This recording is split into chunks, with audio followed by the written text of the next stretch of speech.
지난밤에도 함께하여 주신 주님, 하나님은 우리가 깊은 잠을 자는 동안에도 우리를 위하여 일하시는 사랑과 능력의 주님이십니다. 지친 몸과 마음을 돌보아 주시고 우리의 피곤한 몸에 새 힘을 불어넣어 주심을 감사드립니다. 지난밤에 쉼이 있었기에 힘차고 생기 돋는 오늘이 있습니다. 하나님 감사합니다. 오늘 하루도 주님과 함께 있기를 원합니다. 우리를 도와주시옵소서. 이 세상이 갖지 못한 생명을 우리에게 허락하신 하나님, 그래서 우리로 하여금 이 세상만을 살아가는 존재가 아니라 영혼과 이어지는 존재로 하나님의 나라를 대망하며 살아가도록 우리를 선택하여 주신 하나님, 우리가 오늘 하루를 살아갈 때 헛된 말이나 어리석은 말, 다른 사람에게 상처를 주는 말 같은 것들을 입에 담지 않기를 원합니다. 진실한 말, 하나님께서 기뻐하시는 말, 감사의 언어, 다른 사람들을 격려하고 축복하는 말로 우리의 하루를 채우게 하여 주시옵소서. 무엇보다도 이 세상 너머를 바라보는 존재이기에 우리가 이 땅에서 겪는 고통과 슬픔이 우리를 압도하지 않게 하시고 불평이나 절망이나 두려움이 우리의 마음에 담기지 않게 하여 주시옵소서. 하나님, 전 세계 경제가 앞을 내다볼 수 없을 만큼 어둡고 혼란합니다. 나라와 민족의 미래를 어깨에 메고 큰 기업을 운영하는 기업인들은 참으로 두렵고 어려운 시간을 보내고 있습니다. 미국에서부터 시작된 관세 문제는 거의 전쟁과 같은 수준의 두려움과 불안으로 다가오고 있습니다.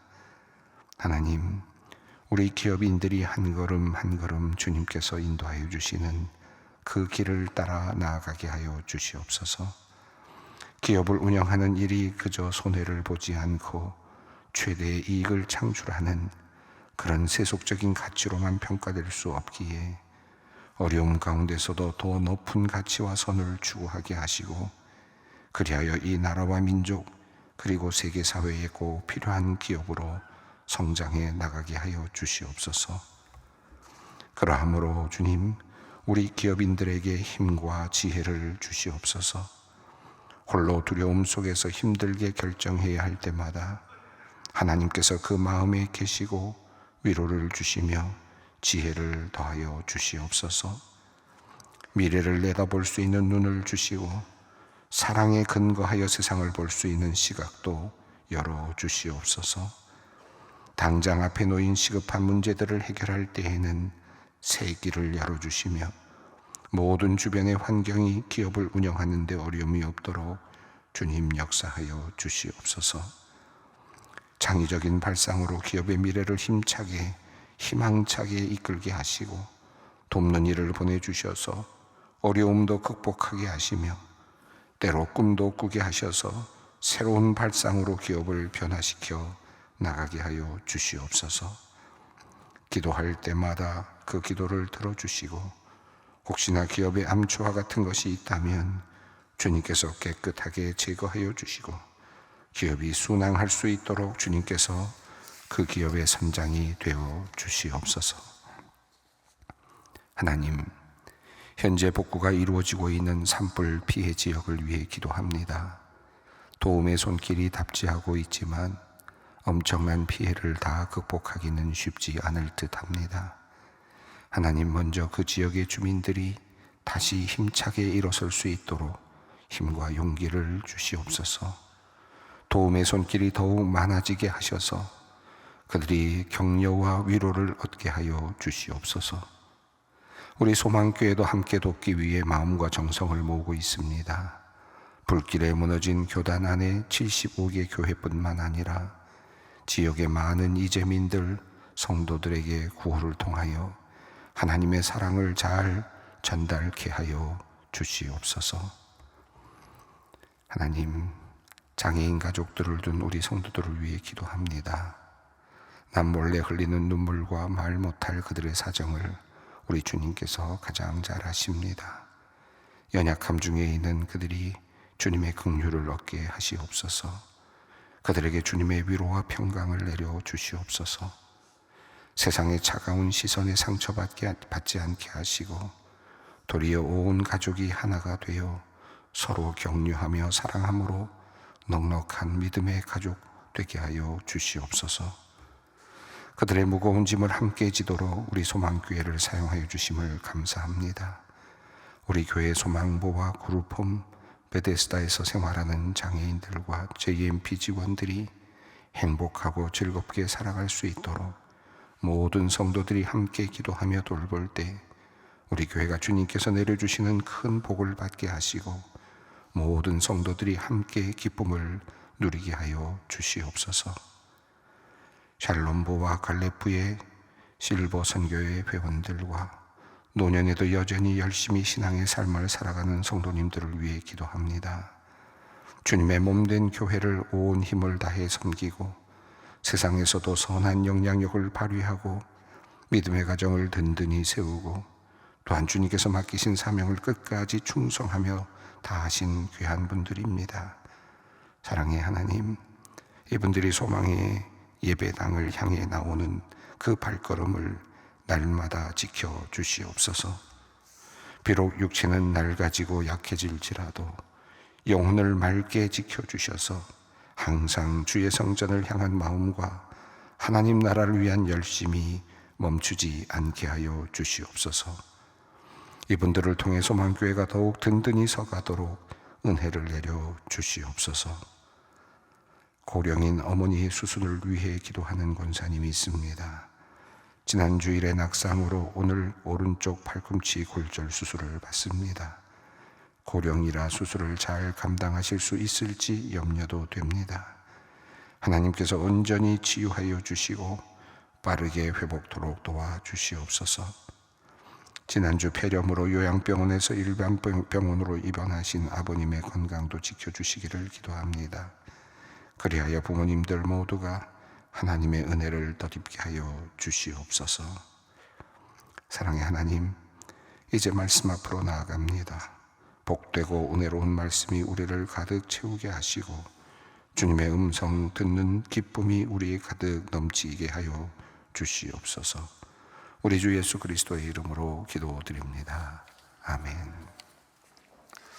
오늘의 말씀입니다. 누가복음 15장 11절로 24절 말씀입니다. 누가복음 15장 11절로 24절까지 말씀을 함께 봉독하겠습니다.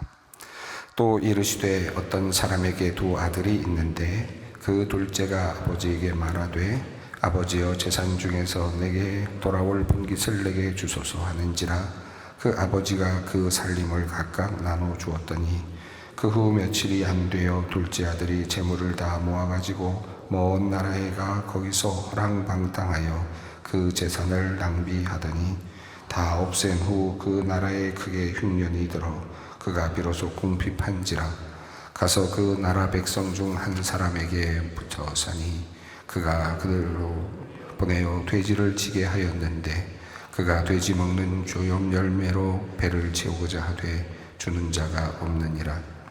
이에 스스로 돌이켜 이르되 내 아버지에게는 양식이 풍족한 품꾼이 얼마나 많은가. 나는 여기서 주려 죽는구나. 내가 일어나 아버지께 나아가서 이르기를 아버지, 내가 하늘과 아버지께 죄를 지었사오니 지금부터는 아버지의 아들이라 일컬음을 감당하지 못하겠나이다.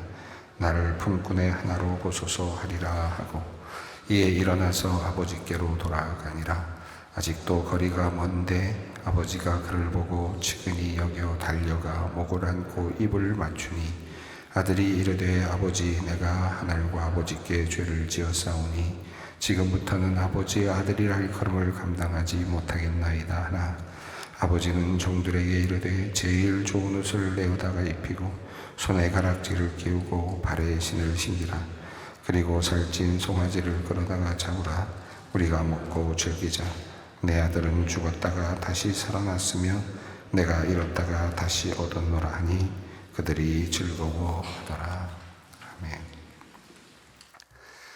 오늘 본문 말씀은 우리가 너무나도 잘 알고 있는 비유입니다. 소위 탕자의 비유로 알려져 있는 예수님의 말씀입니다. 이 탕자의 비유는 누가복음에만 나오는 특별한 말씀입니다. 앞서 읽었던 10드라크마를 에서 한 드라크마를 잃었던, 그리고 그것을 찾은 이야기 역시 누가복음에만 나오는 특별한 본문입니다. 그러니까 어제 본문 그리고 오늘 본문은 누가복음에만 있는 본문이죠. 우리는 그런데 이 공간복음서 또 복음서 중에서 단 한 번만 나오는 이 탕자의 비유로 알려진 이 비유를 상당히 많이 알고 있고, 또 많은 사람들이 이 말씀에 감명을 받았고, 수많은 사람들이 또 예술가들이 이 말씀을 붙잡고 그림을 그리기도 하고 여러 가지 예술적 활동을 하기도 했던, 많은 사람들에게 큰 감명을 주었던 그런 말씀이기도 합니다. 그래서 아마 오늘 이 말씀을 읽으면서 아마 여러 번 들으셨던 설교 말씀들도 아마 어느 정도 다 생각이 나시리라고 생각합니다.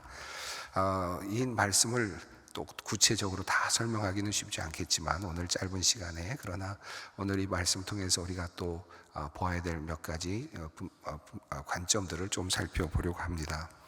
우선 이 본문을 우리는 탕자의 비유라고 이렇게 말하고 있는데, 실제로 이 본문이 탕자의 비유로 말할 수 있을까 하는 생각을 우선 해보게 됩니다. 왜냐하면 오늘 본문의 이 이야기는 분명 탕자와 아버지에 대한 이야기인데, 예수님의 비유 이야기는 이 뒤에 한 이야기가 덧붙어 있습니다. 그래서 하나의 비유로 되어 있거든요. 이 하나의 비유는 우선은 둘째 아들에 대한 이야기가 먼저 나오고, 그리고 이제 내일 본문이죠. 다음 본문에는 큰 아들에 대한 이야기가 나옵니다. 그래서 오늘 본문 앞부분에 두 아들이 있었는데 라는 말로 시작이 되는데, 그러니까 오늘 이야기는 앞서 있는 둘째 아들에 대한 탕자 이야기만 아니라 예수님의 비유에는 두 아들, 작은 아들 그리고 큰 아들에 대한 이야기입니다. 그러니까 탕자의 비유라고만 이름을 붙이게 되면 이 비유는 반쪽의 제목에 불과할 수 있겠습니다. 큰 아들과 작은 아들, 작은 아들과 큰 아들에 대한 비유, 이렇게 하는 게 도리어 맞을 수도 있겠습니다. 어찌 보면 그런 의미에서 본다면 작은 아들과 큰 아들, 두 아들을 둔 아버지의 비유, 그래서 이 중심이 아버지가 되어야 이 두 이야기가 함께 어우러지고, 결국 이 두 아들의 아버지는 두 아들에게 똑같은 사랑을 주고 있고 한결같은 사랑으로 기다리고 있는, 두 아들을 기다리고 있는 그런 모습을 보여줍니다. 그래서 어느 신학자는 이 비유를 탕자의 비유라고 부르기보다는 기다리는 아버지의 비유다라고 그렇게 부르는 것이 좋겠다라고 그렇게 이야기를 합니다. 기다리는 아버지라고 하면 언뜻 생각하면 탕자를 기다리는 아버지로만 느껴지는데, 그러나 이 본문을 쭉 읽다 보면 이 아버지가 작은 아들이 돌아오기를 기다릴 뿐만 아니라 실제로는 큰 아들도 돌아오기를 기다리고 있는 그런 그 기다림이라는 것을 또 알게 됩니다. 그래서 저도 이 본문을 읽으면서 기다리는 아버지, 작은 아들도 기다리고 큰 아들도 기다리는, 그 아버지는 여전한 사랑으로 그 아들들을 기다리고 있는 그런 모습을 우리가 발견할 수 있습니다. 자, 이런 하나의 큰 틀을 한번 좀 정리해보고 오늘 본문을 들어가 보겠습니다. 오늘 본문 말씀은 둘째 아들과 아버지의 이야기입니다. 자, 11절입니다. 또 이르시되 어떤 사람에게 두 아들이 있는데, 자, 11절이 바로 이제 이 아버지와 두 아들이라고 하는 그런 표현이 나오면서 두 아들과 관련된 이야기다라는 말씀이 짧게 이렇게 소명되고 있습니다. 자, 그리고 바로 이어서 둘째 이야기가 이제 등장을 합니다. 12절입니다. 함께 읽습니다. 그 둘째가 아버지에게 말하되 아버지여 재산 중에서 내게 돌아올 분깃을 내게 주소서 하는지라 아버지가 그 살림을 각각 나누어 주었더니. 여기에 보면 좀 당돌한 그런 내용인데, 첫째 아들과 둘째 아들이 있는데 대부분의 경우는 첫째 아들이 무언가를 하거나 또는 첫째 아들이 의해서 모든 일들이 주관이 되는데, 갑자기 둘째 아들이 등장을 합니다. 이것은 상당히 뭐랄까요, 그 질서 면에서 본다면 상당히 굉장히 발칙한 그런 모습이라고도 할 수 있겠고, 또 더군다나 둘째가 지금 재산의 문제를 가지고 아버지에게 나와서 그것을 나눠달라고 하는 것조차도 상당히 의외의 실제로 상식적으로 있을 수 없는 그런 일이죠. 더군다나 자기가 받을 재산의 분깃을 나눠달라라는 말은 아버지가 죽은 다음에야 받을 수 있는 상속분을 먼저 아버지가 죽기 전에 달라고 하는 그런 의미입니다. 그리고 그 분깃을 전체를 달라고 하는 의미로 표현이 되고 있습니다. 여기서 분깃이라는 단어는 우시아라고 하는 단어가 사용이 되는데, 어찌 보면 재산이라고 하는 그런 의미가 좀 강조되는, 재물의 의미가 강조되는 그런 그 재산입니다. 분깃입니다. 우시아라는 단어가 그렇습니다. 그러니까 나에게 돌아올 분깃, 재산, 아버지가 나에게 줄 재산을 주십시오라는 이제 그런 동산과 부동산 주십시오, 그런 의미이겠습니다. 자, 그런데 이 분깃을 이 둘째 아들이 요구를 했는데 신명기 21장 17절을 보면 장자에게 돌아갈 몫이 있고 그리고 나머지 아들들에게 돌아갈 몫이 있습니다. 그런데 모든 아들들에게 분깃을 상속을 할 때 모든 아들들에게 나눠주는데 장자는 모든 아들들이 받는 것의 2배를 준다라고 하는 그런 법을 볼 수 있습니다. 그러니까 아들이 몇 명이든지 그 아들, 장자를 빼고 나머지 아들들이 다 가진 것이 그 장자가 갖는 것의 3분의 1에 해당되는 셈이 됩니다. 그러니까 지금 첫째 아들과 둘째 아들만 있다고 볼 때 지금 둘째 아들이 소유할 수 있었던 그 재산의 어떤 분깃은 아버지 재산의 3분의 1에 해당이 되었을 것입니다. 자, 어쨌든 그보다 중요한 것은 지금 그는 자기가 아버지가 돌아가신 다음에 받을 것을 아버지가 살아있는 상태에서 받기를 원하시는, 어찌 보면 이 말은 아버지의 사망 확인서를 받는 것과 같은 그런 의미이고, 아버지와 자기 자신의 관계가 이미 끊어지는 것을 의미하기도 하겠죠. 자, 그런데 당돌하게도 이 둘째는 지금 아버지에게 자기 자신의 올 재산을 달라라고, 우시아를 달라라고 그렇게 이야기합니다. 이렇게 정말 황당한, 또 상식적이지 않은 그 아들의 요구에 대해서 아버지는 관대한 모습을 보여줍니다. 어떤 이유도 달지 않고 또는 설득도 하지 않고 그 아들에게 그 자유, 그가 원하는 것을 주고자 하십니다.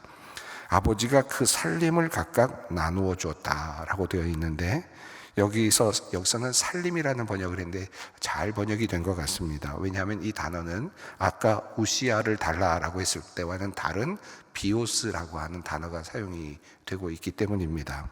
이 비오스라고 하는 단어는 재산의 의미는 있지만 생명이 있다, 생명력, 생명과 함께 있는 그런 의미가 좀 더 부각되는 그런 단어입니다.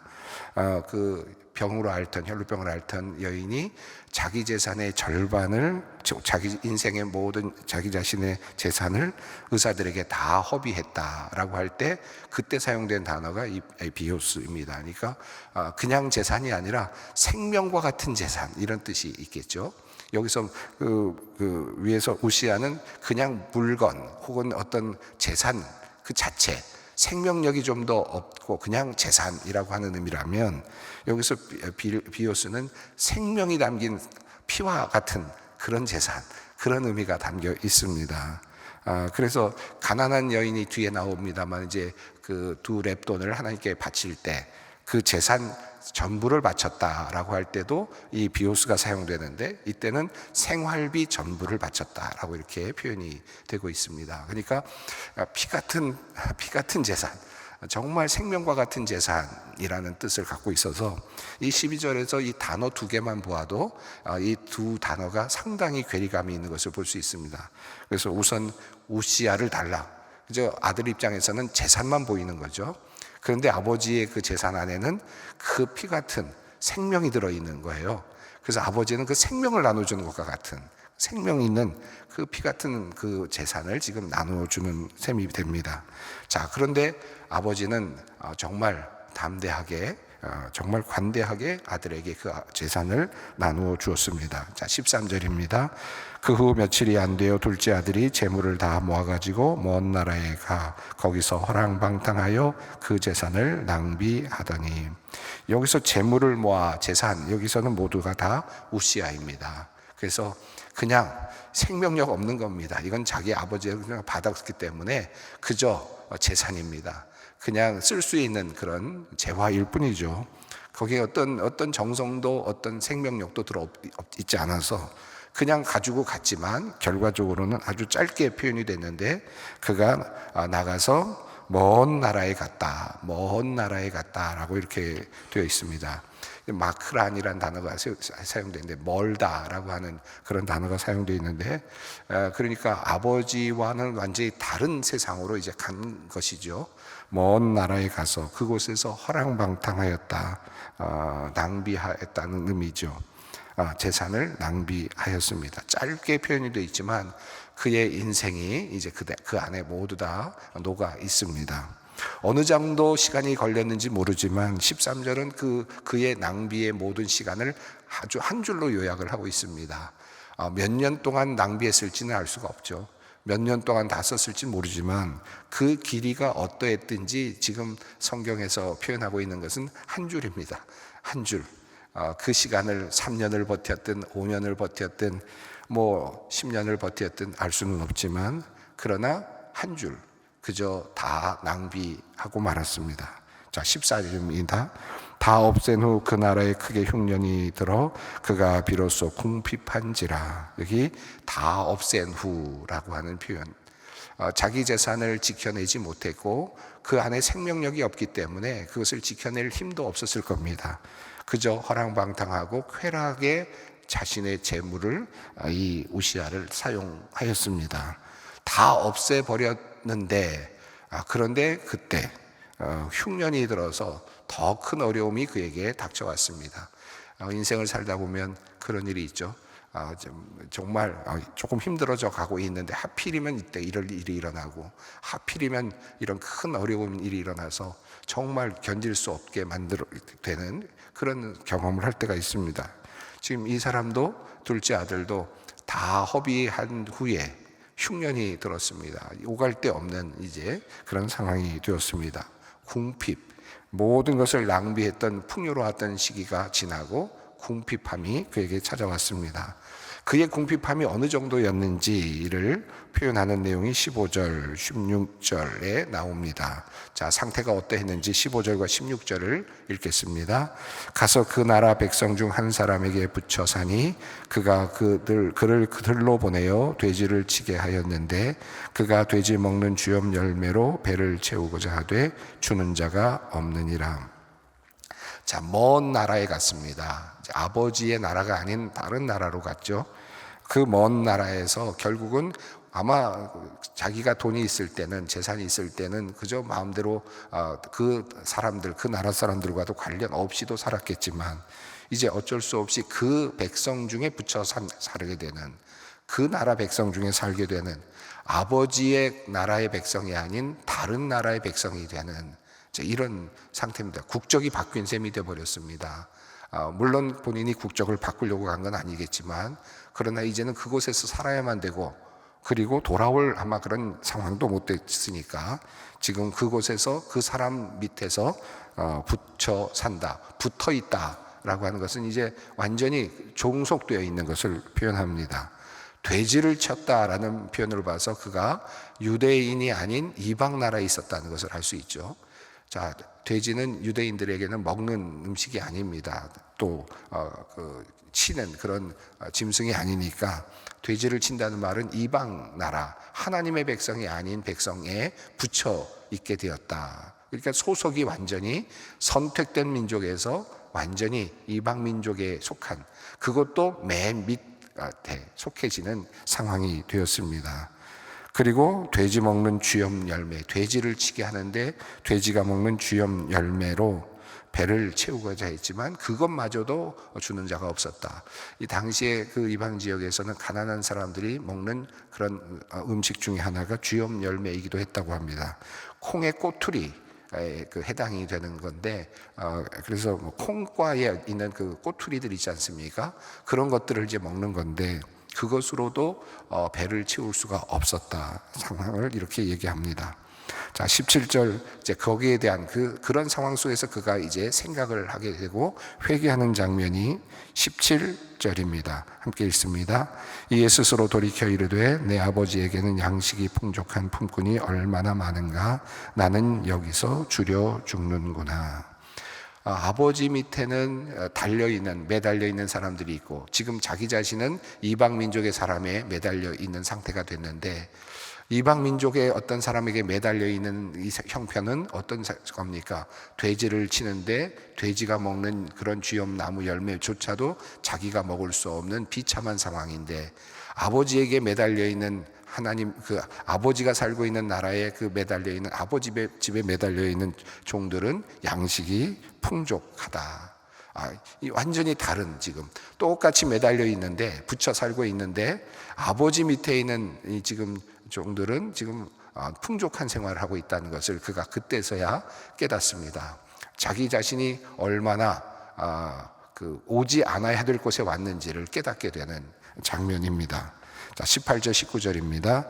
내가 일어나 아버지께 나아가서 이르기를 아버지, 내가 하늘과 아버지께 죄를 지었사오니 지금부터는 아버지의 아들이라 일컬음을 감당하지 못하겠나이다. 나를 품꾼의 하나로 보소서 하리라 하고, 자, 이렇게 본인 스스로가 생각을 합니다. 아마 수없이 이 말을 할 것을 되뇌었겠죠. 그리고 돌아가게 되는 겁니다. 자, 어떤 내용입니까? 내가 죄를 지었다는 것을 인정하고 아버지께 돌아와서 아들로서의 역할을 이제는 할 수 없으니, 분깃도 다 받았으니 나는 이미 아버지와 절연이 된 상태니까 결국 나는 품꾼으로라도 내가 그곳에서 일하고 싶습니다. 아버지의 아래에서 품꾼으로 사는 게 도리어 낫겠습니다 라고 하는 이제 그런 마음을 가지고 갑니다. 20절입니다.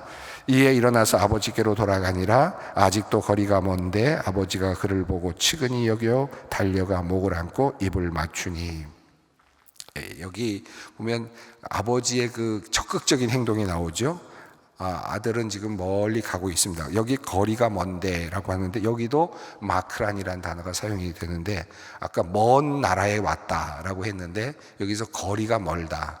그러니까 아직도 아버지에게 달아가기에는 거리가 먼 상태입니다. 그런데 아버지가 보고 측은히 여겨 달려가 목을 안고 입을 맞췄다. 이 내용을 보면 하나하나가 굉장히 적극적인 그런 표현들이죠. 아버지가 얼마나 기뻤는지 그 단어가 여러 개가 계속 반복되면서, 그러면서 아주 적극적으로 아버지가 기쁘게 달려가고 아들을 받아들이는 모습이 나타납니다. 자, 이 아버지의 모습 얼마나 기다렸을까? 이 20절에서 동구밭까지 나와서 기다렸다든지 그런 여러 가지 우리가 상상들을 많이 하는데요. 어쨌든 거리가 먼 상태에서 아버지는 이미 그를 보았고, 그리고 아버지가 먼저 달려가는 그런 모습입니다. 자, 21절입니다. 아들이 이르되 아버지, 내가 하늘과 아버지께 죄를 지었사오니 지금부터는 아버지의 아들이라 일컬음을 감당하지 못하겠나이다 하나. 21절에서 아버지의 아들이라 일컬음을 받지 못하겠나이다. 나를 품꾼의 하나로 써주소서 말을 해야 되는데 그 말을 하지 못한, 그 앞서 있는 내용과 거의 중복되는 것 같지만 여기서는 그 말을 미처 못한 부분으로 이렇게 표현이 됩니다. 그러니까 그 말이 다 마치기도 전에 아버지는 도리어 그 말을 가로막는 그런 장면이죠. 22절입니다. 아버지는 종들에게 이르되 제일 좋은 옷을 내어다가 입히고 손에 가락지를 끼우고 발에 신을 신기라. 그리고 살찐 송아지를 끌어다가 잡으라. 우리가 먹고 즐기자. 환대와 영접, 아들로서 인정하는. 22절과 23절은 아버지가 그 아들을 찾는, 아들로서 그를 다시 또 받아들이는 그런 장면입니다. 자격이 없는 그런 이제 품꾼의 하나로밖에 돌아올 수밖에 없다라고 생각하지만, 그 아버지는 여전히 그를 아들로 여기고 있고, 도리어 이렇게 말합니다. 24절입니다. 이 내 아들은 죽었다가 다시 살아났으며 내가 잃었다가 다시 얻었노라 하니 그들이 즐거워하더라. 아버지는 여전히 그를 아들로 보고 있고, 도리어 죽었다가 살아난 아들, 잃었다가 찾은 아들이라고 그렇게 말하고 있고, 그래서 잔치를 열고 즐거워하고 있습니다. 아들을 다시 얻었다 라고 말하면서 기뻐하고 있는 이 아버지가 누구일까? 예수님께서는 우리에게 말씀하시는 거죠. 이 비유를 통해서 지금 하나님께서 이 탕자와 같은 사람이 돌아왔을 때 얼마나 기뻐하실까? 10드라크마 중에서 한 드라크마가 바로 이런 존재였고, 앞서 말했던 그 어린 양 99마리 중에서 한 그 양이 또 이런 존재였다고 볼 수 있겠습니다. 근데 이것이 보다 더 분명하게 이렇게 클로즈업 되면서 지금 잃어버린 아들을 찾은 아버지의 비유로 이렇게 지금 나타나고 있습니다. 바로 내가 그다. 내가 바로 하나님께서 다시 찾으신 아들이요 딸이다. 내가 어디로 갔든지 하나님께서 하나님 앞에 나오는 우리를 달려와서 맞아주시고 안아주시고 입맞추시고 그리고 반지를 끼우시고 신을 신기시고 옷을 입히시면서 즐기자고 말하는 바로 그가 그렇게 말씀하시는 분이 나의 하나님이시고 그 앞에서 지금 황송하게도 이렇게 하나님의 환대를 받는 바로 이 존재가 바로 나다라는 사실을 다시 한번 깨닫는 오늘 하루가 되었으면 좋겠습니다. 이 말씀 붙잡고 기도의 자리로 나갑니다. 하늘에 계신 우리 아버지, 아버지의 이름을 거룩하게 하시며 아버지의 나라가 오게 하시며 아버지의 뜻이 하늘에서와 같이 땅에서도 이루어지게 하소서. 오늘 우리에게 일용할 양식을 주시고 우리가 우리에게 잘못한 사람을 용서하여 준 것 같이 우리 죄를 용서하여 주시고 우리를 시험에 빠지지 않게 하시고 악에서 구하소서. 나라와 권능과 영광이 영원히 아버지의 것입니다. 아멘.